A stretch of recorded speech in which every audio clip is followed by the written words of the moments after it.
Hello again, everyone, and welcome back to Reddit Aliens. I'm John, and as always, thank you so much for being here. Good topic for you today. Let's do it. What was your "we need to get out of here now" moment? Please remember to like, share, and subscribe. I was traveling alone in Bangkok, taking a tuk-tuk open-air taxi somewhere. A common scam I'd been warned of was for drivers to make a stop somewhere and basically lock you in a shop until you bribe your way out. My driver started asking if I was doing any shopping and suggested we stop at this cousin's store. No thanks. He starts begging, please, you'll really like his store. More emphatically, no thanks, take me to my destination. He says we're just going to stop there quickly on the way. So I just waited until he stopped at a red light, then got out and walked away. He was screaming at me to come back, but he can't exactly leave his tuk-tuk in busy traffic. Nuh-uh, sister. Don't play those games. Was in a train in Berlin. Some dude was crawling through on all fours, barking and growling at people, which isn't really the weirdest thing for Berlin, but that dude's eyes screamed drug-induced psychosis. And I was like, nope, I'll wait for the next train. A couple of minutes later, I see police running in because the dude bit a random woman that was sitting there. Several years ago, we had a bit of a flood during spring after a period of intense rain and rapid snowmelt. Me and my dad were on one of our favorite nature trails when we observed a river that had formed alongside the path and carved out a ravine. Across the ravine, I could see a large tree had fallen after the ground beneath its roots had been washed away. There was another large tree along the bank that looked very vulnerable as its roots were already becoming exposed. I commented that it would likely fall before the day was over. We stood there for a few seconds longer, and I was fixated on that tree swaying from side to side. Then the tree suddenly went still, and I had this absolute primal fear take over and started screaming to run. As we fled, I could hear it come crashing down. It struck exactly where we had been standing. Later, I learned that the large objects falling toward you don't often appear to be moving. I'm certain that the tree must have already been falling, and I had some sort of subconscious awareness of it.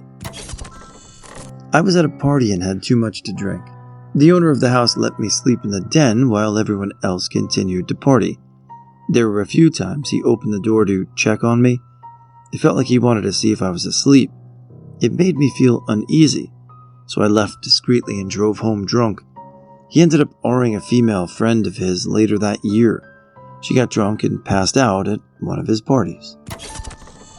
I was alone and driving to work in my Dodge Omni. Suddenly started feeling sleepy and dizzy and a tad bit sick. I realized just in time, after almost nodding off twice, that I was huffing exhaust fumes because my exhaust pipe broke directly under where I was sitting. I immediately had to pull over and get out of my car and call my parents to take me the rest of the way to work while they towed my car. I still think about how many ways that could have ended very, very badly. Not me, but my mother. I was 18 months and she was heavily pregnant with my sister at the time. Our washing machine had been playing up and Mum was holding me as she went to see how the laundry was going. She opened the door and the floor was covered in water. Not enough to flood into the hall, but had formed a big puddle. My mum, with me in her arms and heavily pregnant, said she went to step through the water and see what was going on. But something in her mind told her to stop. She closed the door and called the plumber. The plumber arrived and called an electrician, who immediately turned off all power. The wiring had shorted, and there was a live wire sitting in the water puddle.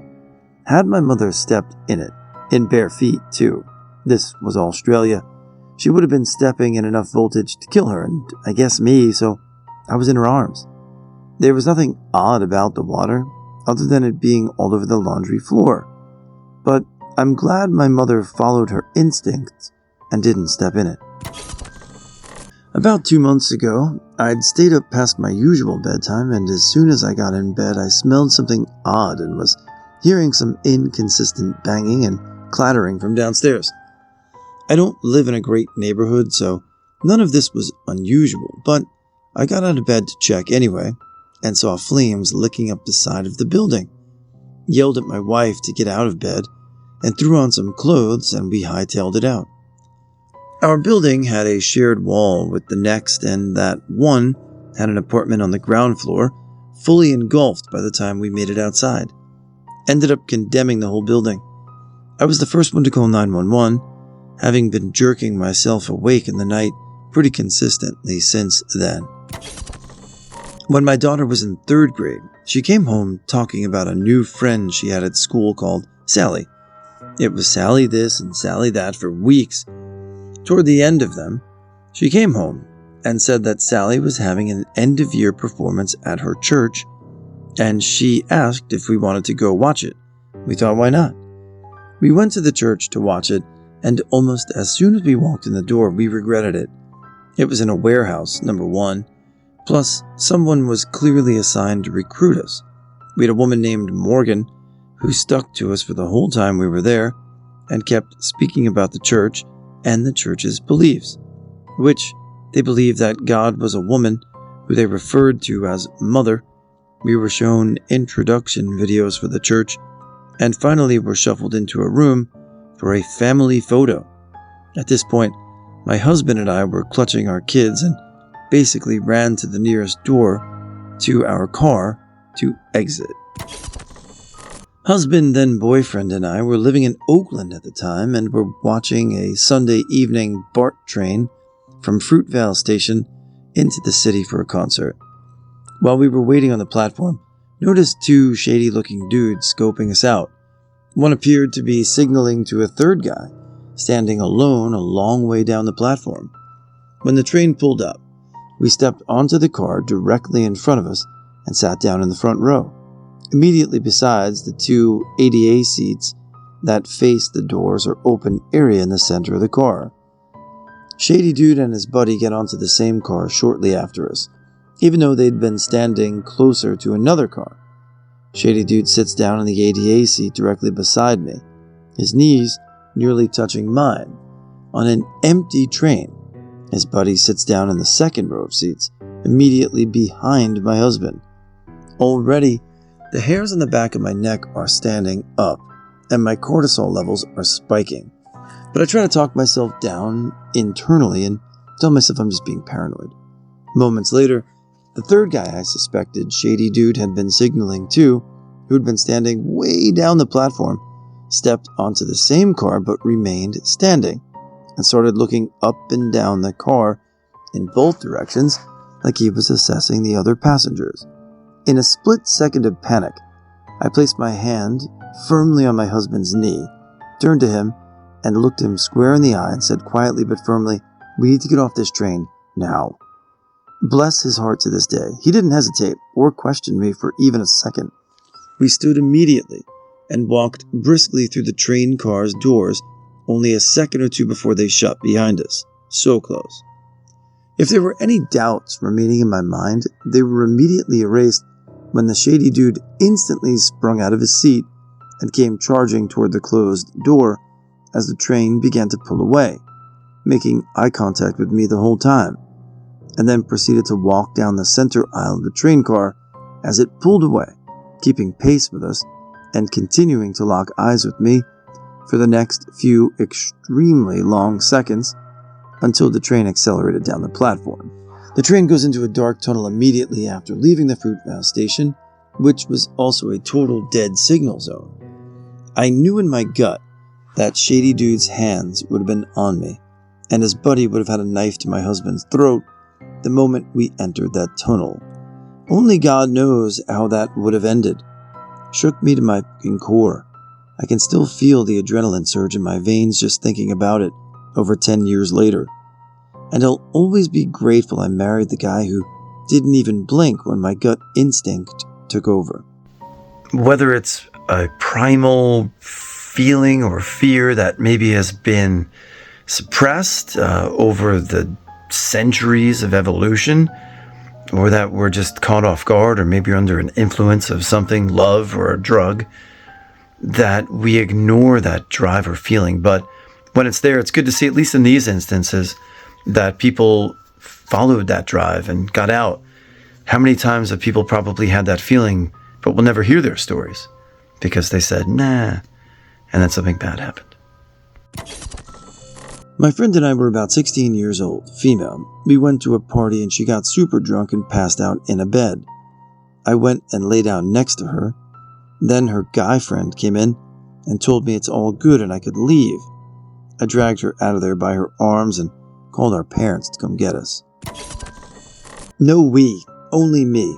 I was young and dumb. I lived in rural Maine for a few years and I liked hiking alone out into the wilderness, particularly to a little stream that I liked sitting beside while doodling in my journal. I never told anyone I was going, never carried weaponry with me, generally unwise choices. Anywho, I was out there one day and suddenly felt the hairs on the back of my neck rise. I felt a kind of terror I'd never experienced before in my life, nor since. I'm unsure how to describe it. It felt like my mind was receding into a mindless panic, and I had this terrible urge to run. I kept trying to calm myself down. I looked around, saw nothing, told myself it was my imagination and I was fine. But then I realized the forest had gone completely and utterly silent. The birds and squirrels had hushed. The frogs didn't make a sound. Even the insects seemed to have stopped. It was such an eerie, deafening silence aside from the stream burbling beside me. But I knew at that moment, no, it wasn't in my head. If all the animals went silent, there was something dangerous nearby. So I got up, and it was so hard not to break out into a run. My body felt like it was going to bolt at any moment, and like I was just barely hanging on to self-control. I turned around and walked backwards down the trail. It was a 2 or 3 minute, felt like forever, and I was a decent ways down the trail when I finally saw it. There was a cougar crouched in the underbrush, and it was following me. It was doing that thing cats do when they honed right on in on you, and they don't blink, and slowly creep along. I started talking at it while I continued to reverse walk up the trail through the forest. Obviously, I survived, but that was a wake-up call for me, and I never went into the forests alone after that. In hindsight, I realized it was likely a juvenile that hadn't been away from its mom long and hadn't yet mastered the art of full concealment, or that humans aren't supposed to be targets. It was such a beautiful animal too, but God, I'd never felt such a primal instinctive terror like that before. I'm glad I left, and I'm glad I didn't succumb to that overwhelming urge to run. Not sure this qualifies, but I'll tell it anyways. In 2008, I lived in a housing project for a few months. It was officially me and my friend on the lease, both around 21, but several different young kids as young as 15 lived with us at one time or another. They slept on mattresses on the floor. I locked my bedroom and kept it like a normal home, but the rest of it really just looked like a crack house or something. Mattresses on the floor, dirty dishes in the sink, 40s in the fridge. There were gouge marks on my front door that had been painted over. They looked like someone had tried to bash the door in. People in and out of the apartment constantly. Frequently, people that had lived in the project their entire life. When a neighbor in a place like that sees that you're having any kind of social gathering or something, even if you aren't, often they'll more or less invite themselves in, and you really can't risk offending. One time a guy I'd never seen was suddenly in my living room with 10 or so others we'd invited, and spent over an hour just fiddling with the sound settings on a boombox sitting in the room. I was positive it was tagged for theft, although nobody ever stole it. The cops were around a lot. Security for the apartment complex practically lived in our place, and they'd call the local police for backup, who would clear people out and then just leave us be. Rarely or never was anyone arrested. It's possible someone was, and I just wasn't around that night. And I'm absolutely positive it was because most of us were white. We 100% deserved to be arrested, especially me. I was an adult in a crack house full of minors doing drugs and alcohol. My friend came over one time and commented, "What is this, child services?" because of how many teens had run away from home to crash at our place for one stretch of a few weeks or another. I kinda shrugged. I knew the whole situation wouldn't last, but I was in a live-in-the-moment time of my life, and the project also happened to be across the street from where I was going to college. One night I stepped out front of smoke. So much smoking of everything happened inside the apartment that I don't even know why I bothered. I'm standing there thinking when I hear a voice call me from my left. There's a staircase to an upstairs apartment stoop at the next building. An old woman is calling to me. I climb the stairs and say hello. She's probably 70, but black don't crack, so she could have been easily 90. And she asks me to sit down. My spider sense, which was pretty good at the time in terms of the dangers of the project, wasn't tingling, so I puffed on my camel filter and obliged. Bless this woman's heart, she looked at me with a stern expression and spoke to me like a scolding parent. I'll never forget her words. "Do you understand that everyone in this place is looking at you right now? Your names are in everyone's mouth. Everyone in here is aware of you. You may as well have a spotlight on you. And this is not a place you want to have a spotlight on you.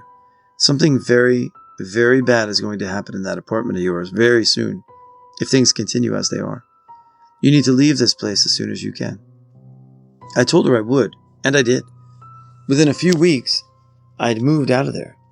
I heard from a friend and then later read in the news that not long after I'd left, in that very project, in an apartment around the way, a fight had broken out over a missing bag of drugs, and guns had been drawn. Multiple people were killed in the crossfire, some of them innocent bystanders. It sent a chill up my spine that it could so easily have been my apartment. I'll never forget the time I spent in that place, and I'll never forget the tough love that stranger showed me. I never even learned her name. Mine's a bit different than most of these since I headed into the danger, but it was a good thing. I was around 7 and my cousin was my very best friend. We lived in the same city and had sleepovers on the regular. I'd never not wanted to stay at her place, but when my parents were standing at the door saying bye, I started bawling and saying I wanted to sleep at home tonight. They tried to convince me to stay and have fun, but I was insistent. No, I had a filled medium-sized aquarium in my bedroom that I loved. Anyways, I went to bed like normal but woke up around 3 a.m. I rolled over, and the wall my aquarium was against was on fire. Pretty much the entire wall. I ran across the hall to my parents' room, woke them, and they put it out before it spread further. Turns out a pebble had been sucked up into the filter and jammed it, causing the overheat and started a fire at the wall socket. All my fish died, which I was really sad about, but my parents are convinced I saved our house and maybe their lives that night. The smoke alarm would not have gone off till most of my room was engulfed, and at that point, there would have been nothing they could do. Decades ago, I was in Indonesia on a business trip for my Australian cousin who owned a small factory manufacturing camping goods. While leaving the airport in my hired car, I looked around and the hair on the back of my head began to rise. Little did I know that it was the middle of a revolution and there was fighting in the streets. My airline deplaned the passengers and there was no information at the airport, so I had no idea what was happening. While in my car, I told the driver to immediately stop going to my address given by my company and go to the nearest 5-star hotel. Within 30 seconds, I saw burning tires in the middle of the street where people were being dragged from their cars. My driver did a battlefield U-turn at an ungodly speed. You never want to be in a Mercedes making a turn like that. To this day, nobody believes me when I say that G-forces nearly caused me to faint. Possibly it was my face slamming into the side window. Gave the driver a $50 tip. Slept in the bathtub of the hotel. I checked into while tracer bullets were being fired and explosions being heard around the city. Wanted to leave but wasn't able to at first. Moved to New York City and had traveled a lot, but still very naive, sheltered. went to the ferry and met this girl who was very nice but ever so slightly off. Now, no, probably drugs. After a minute where she confirmed I wasn't from New York and had no family there, we were boarding the ferry and her friend, a good-looking and very well-dressed man, came over. She never said a word again. I just remember sitting with him, taking the seat next to me and her across, and feeling not right as we were talking with the hairs on my arms standing up. Then he started complimenting me and my brain went off. I was very scrubby and tomboyish back then, lol. But I was Wisconsin nice, and they weren't doing anything wrong or bad, so we kept speaking even though I wanted to leave their presence, though a part of me also realized I couldn't fully leave them while on the ferry. The man kept schmoozing and asking me to come to a party with them later. I deferred hard, but had never had a situation like this, so didn't know how to shut it down yet. Like an idiot, I gave him my phone number, so naive and stupid, because he and the girl hovered over me while repeatedly asking and then calling it right there. I did have the smarts to tell him I didn't really know where I lived, as I had just moved. As we docked, I stayed near the ferry worker nearest me and then pretended to call a friend, while near another, as they tried to get me to go with them. That guy called me multiple times, very oily and complimentary, trying to get me to come out and call him back. The last time he finally got mad and ordered me to call him back while calling me names. As I grew and learned and became a nurse, I realized just how south that could have gone, and will teach my own daughter to recognize the signs and shut it down hard. Living in Vancouver, going to college, a friend of mine suggested we go to this house party that another person in our class was hosting. We were both pretty new to the city and wanted to make friends, so we decided to go. We get to the party and the house is absolutely packed. Turns out this guy had like 7 roommates, and they all invited their friends. We start drinking and having a good time, chatting and milling around the city. I lose track of the time and realize I can't find my friend. Wandering around looking for her, as she was a bit of a party animal, I make it to the upstairs bedroom. The en-suite bathroom doors open, and there's people in there snorting something.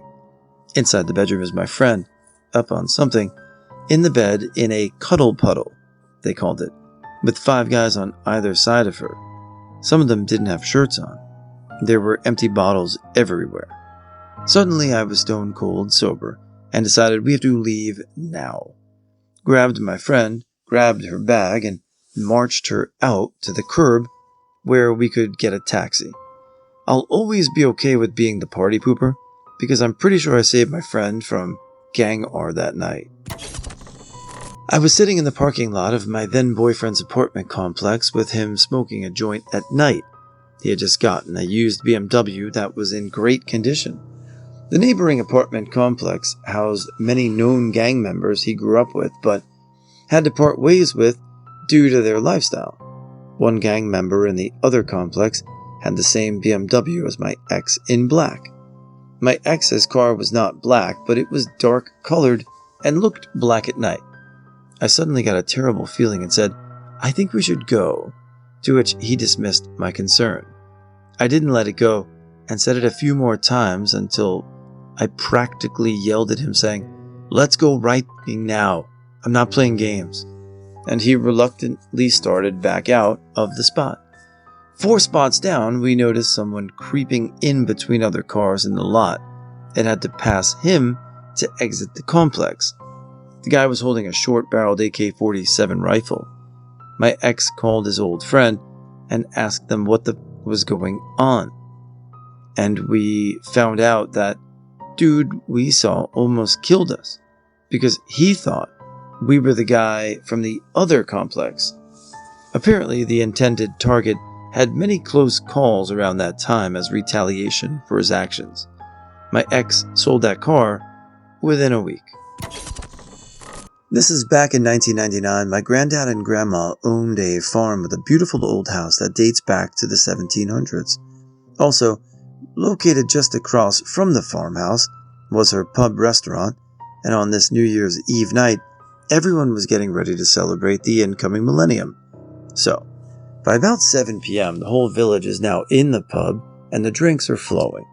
But us kids are starting to get bored and ask to go play the PlayStation in the house. So, my mem tracks us down to the house and sets the PlayStation up to the TV and tells us if we need anything, just come upon the above. Then off she goes back to the party, leaving me 14, my sister 10, and my cousin 14 to our own devices. We play games for hours, and eventually we start to get bored of the PlayStation, so we decide to watch a film. This will be around 11 p.m. at this point. I'll set the scene a bit here. This old farmhouse is huge and a bit creepy. It's so old that it had a servant's quarters. Over the years, the large double front door stopped getting used in favor of the easy single door for the servants' quarters that leads into the main house. You enter the front door into a long corridor. 3 doors on the left lead to rooms which servants would have used: washroom, pantry, and a storage room. At the end of a corridor, a door leads into what would have been the sleeping quarters, but is now my uncle's man cave. On the right, you enter into the large kitchen, which you can then access the rest of the house. So, us kids are in the living room, which is directly adjacent to the man cave, and we decided to go raid my uncle's stash of VHS and find something to watch. So I walk through the kitchen into the hall and try to open the door to his room, but the door is jammed. This room is never locked, but maybe he's locked it to keep us out. I keep trying the door in case it's just a bit tight, and the door does open a little way. Not enough to see through, but enough that it isn't the lock stopping the door from opening. I try shoulder barge the door, but it's solid and feels like something is behind the door. At this point, I give up and walk up to the pub to tell my ma'am I can't get into the man cave. So she comes back down to the house with me, and I show her the door is open partially, but it won't move. She tries, and she says, "Oh yeah, this is strange." She tries again a bit harder, and nothing. So she heads back up to the pub to ask my uncle if he's put some sort of lock on the door. While she does that, I go into the living room and start swapping the PlayStation SCART cable for the VHS cable. The TV back then is enormous, and I'm fully behind the TV in the corner playing with cables when my ma'am comes back in the house. She walks in and tells us there's no lock on the door. Then she goes back to the man cave door and starts really charging this door to get it open. I heard the bang bang bang as she's charging into the door, and then suddenly I hear her shout, "Everybody out, now!" Immediately I knew something really bad was happening. I could sense the fear in her voice. So I scramble out from behind the TV and run as fast as I can through the kitchen and into the hallway. Soon as I got into the hall, my hair stood on end, and I could feel a rush of cold winter air blowing through the man cave window and straight through the open hall door. Immediately my eyes lock onto the open gun cabinet on the wall and a bookshelf on the floor that was stopping the door from opening. I turn in panic and run for the pub, but by the time I get to the pub, my mem had already alerted the pub to break in, and an endless stream of bodies ran out of the pub toward the house. Shortly after we realized the full extent of what had happened, someone had cut a circle in the glass like you'd see in a film, and they opened the window to get to the gun cabinet. They had stolen a vast array of shotguns and rifles and some ammo, but not all of it. Some of the guns were laid on the bed and against the wall. Ammo was spilled onto the floor that looked like it had been dropped in panic. The police believed the first time I tried to get into the room, I'd actually disturbed the thieves, and that's what stopped them from taking everything. Even to this day, when I go into that house and I see that door, it gives me the creeps. Knowing that someone had guns on the other side of that door while I was trying to get in. My husband and I sold our condo and were closing on a new house in a few weeks, so we rented the condo back until closing.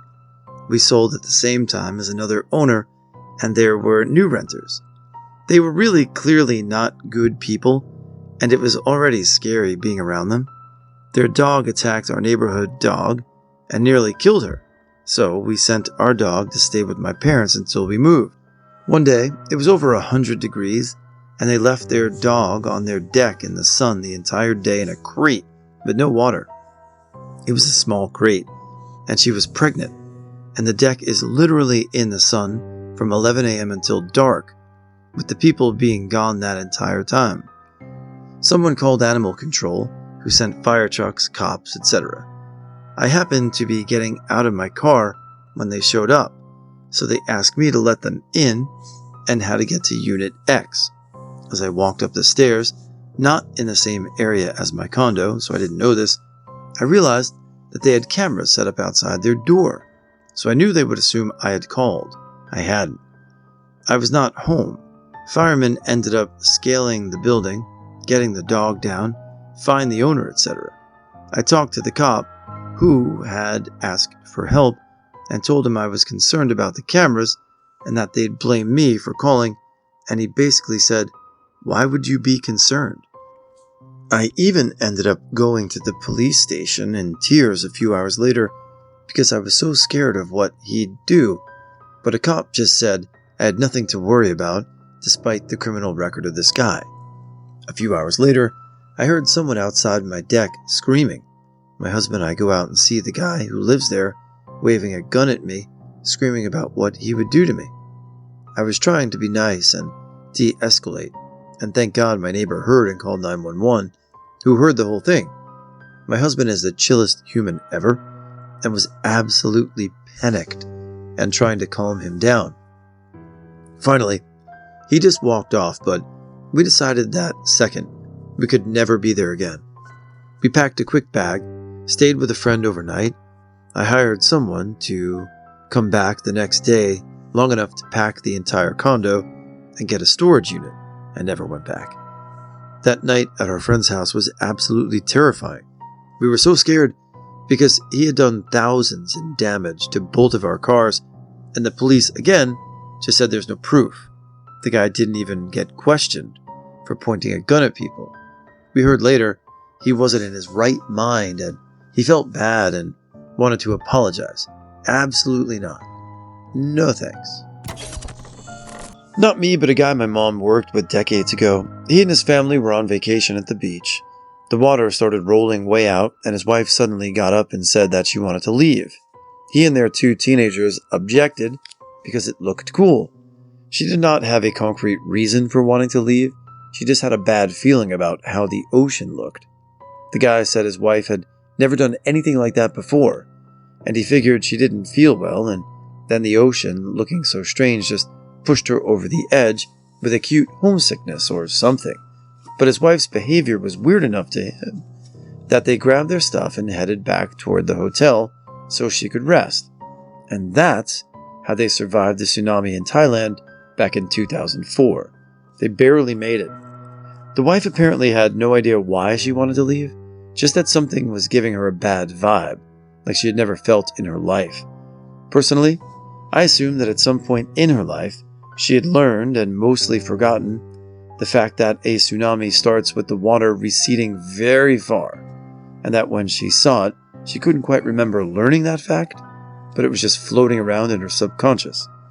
I recall there were stories of a few people surviving because they had learned about that.